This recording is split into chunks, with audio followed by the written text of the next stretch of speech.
Well, we've been taking stock of the many developments at Infosys over the last 24 hours. And joining us now is the man who has been in the center of the controversy, quite literally, now tendering in his resignation as the executive vice chairman as well. That was the development that took place at the Infosys board meeting late last night. So Vishal Sikka now severs all association with Infosys after spending 3 years there.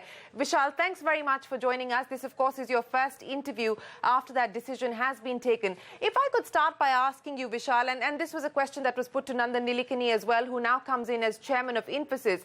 What transpired between last Friday and yesterday? Because last Friday, it was a very different board. Last Friday, the board came out strongly in support of you. Last Friday, the board said that the constant badgering by Mr. Murthy had led to your resignation. And today, it's a very different story. Could you explain to us what transpired that led to the change in position and stance of the Infosys board, also the resignation of the chairman as well as the co-chairman, who, of course, stays on?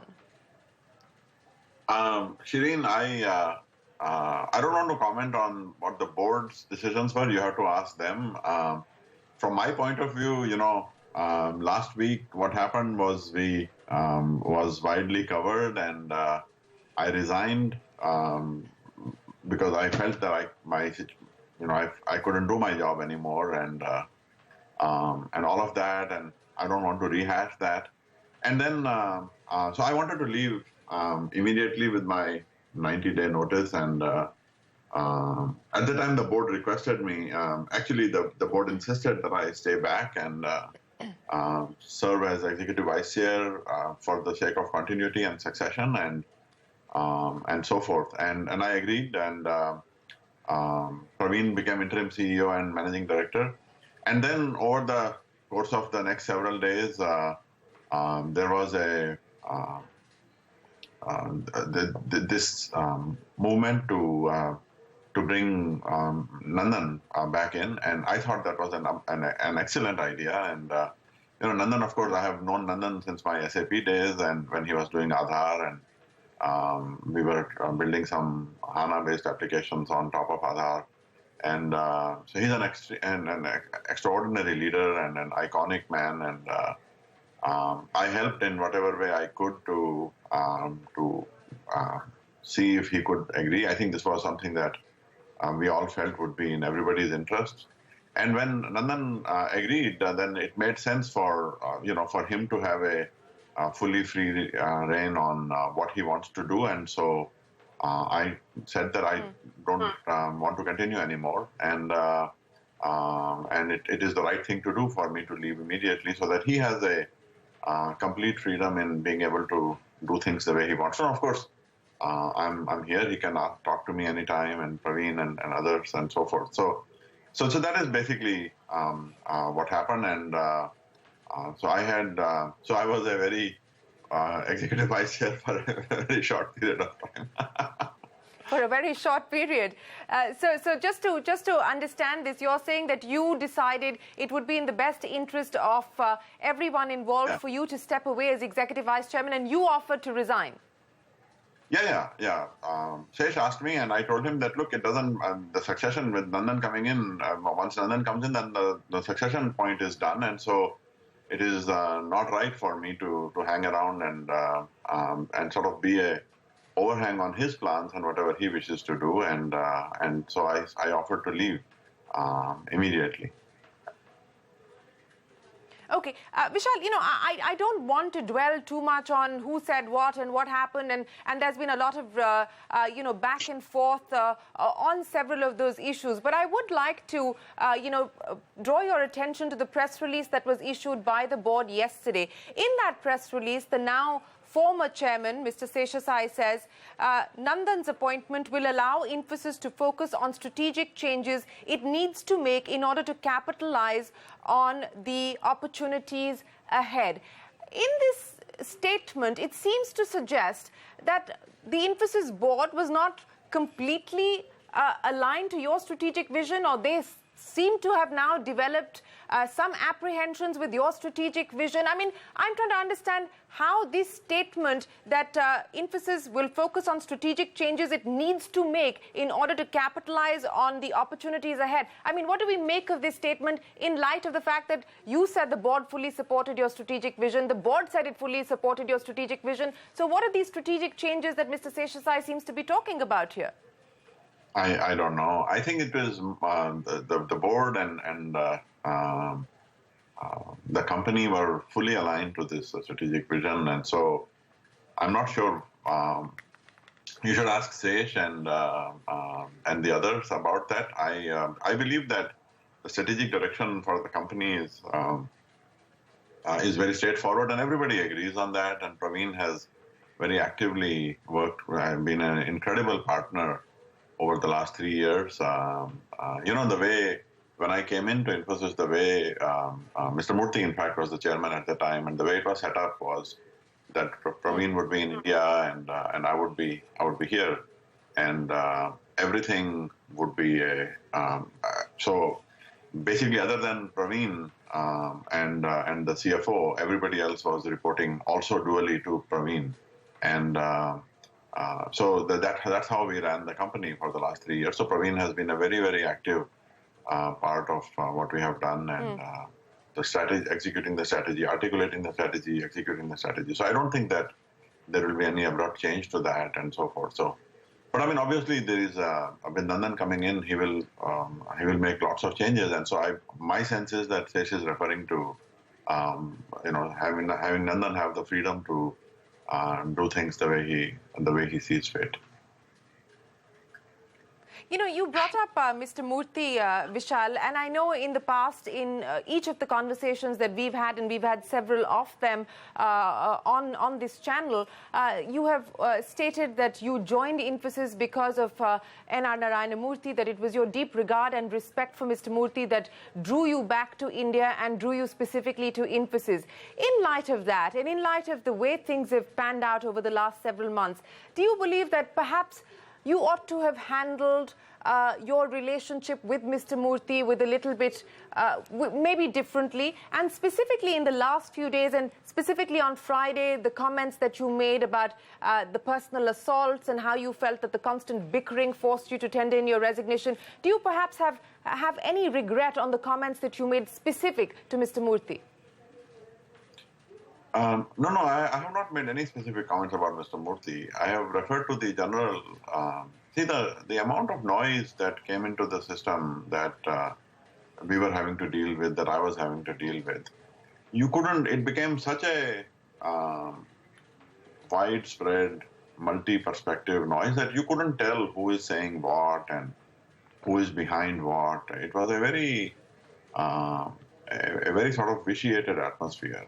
And I don't know who said these things. I mean, there were all these whispers and rumors and backroom stories and media being talked to by unknown people and all that. I saw Mr. Murthy a couple of months ago. He came to address some interns at an event, and I saw him briefly, and it was always wonderful to see him. And so I don't know who was behind those things, but they became severe distractions. And whoever it was, spreading these stories and allegations and same things over and over again and so forth. And it just got to the so that is, I have no idea, and I have no interest in finding out who it was behind those stories and what their intentions were and so forth, except to say that the CEO of a company, $10.6, $10.7 billion in revenue, and global diverse client base. And, when I started, there were 4 or 5 executive board members other than Praveen. And later on, it was just me and Praveen. And so I was doing all of this work. And so just the sheer amount of work that needs to be carried out to transform a large, complex business. And on top of it, the headwinds that showed up over the last year or so, year and a half, with the Brexit and visas and all of these things, which made the job that much more complex, but also that much more interesting and challenging and rewarding. All that is hard enough. Then you wake up at 5 o'clock in the morning, and then for the next 3 hours, you are responding to questions about what happened overnight and so forth. It is simply, you know, it just became an untenable thing. But it is, I don't know who were the people behind those. I mean, there were some people, in public media, obviously, but so I don't want to dwell on all that. It was the right thing to do for the company, Sure. I'm looking forward now. Actually, today is day one. Jeff Bezos talks about day one, and for me, today actually is day one. Well, since we're talking about day one and we're talking about the future, Vishal, there are reports suggesting that you may already be considering the possibility of a move with HP. Is there any truth to those rumors? No, this is not true. I mean, Meg is a very good friend of mine and a great mentor. And she came to the Infosys event a few months ago, and I have known her for a long time.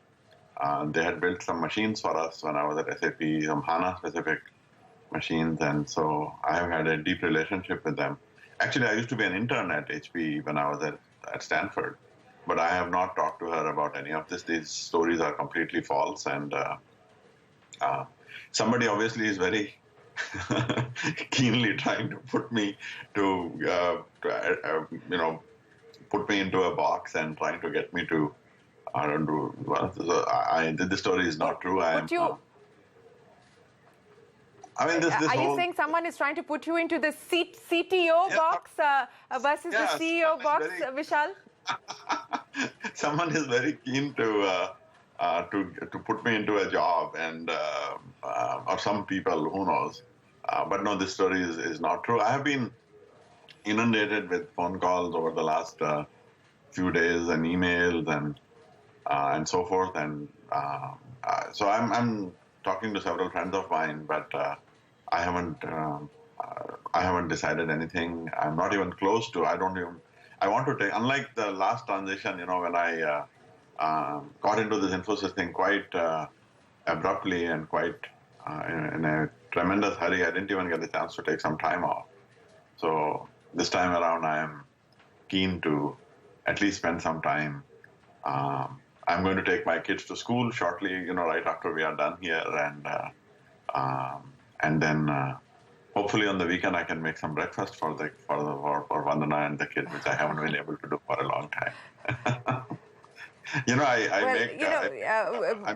can make breakfast. I can make eggs. I can make poha. I can make several things. Well, we hope that you enjoy yourself cooking up a storm, so to speak. But Vishal, if I may get back to some specific issues that were raised, and I want to specifically talk about the Panaya acquisition, because this, in a sense, has become the heart of the controversy. This has been at the heart of the bitter battle that has ensued between Mr. Murthy and the other founders, as well as the board of Infosys, and now some of those members are no longer on the board of Infosys. Do you believe that it was wrong not to have made the Panaya report public? I don't know. This is the board's decision. The incredibly distinguished firms would you have supported the move to make the report public, Vishal? It wasn't my decision. I would have gone along with whatever the board decided. Listen, Shereen,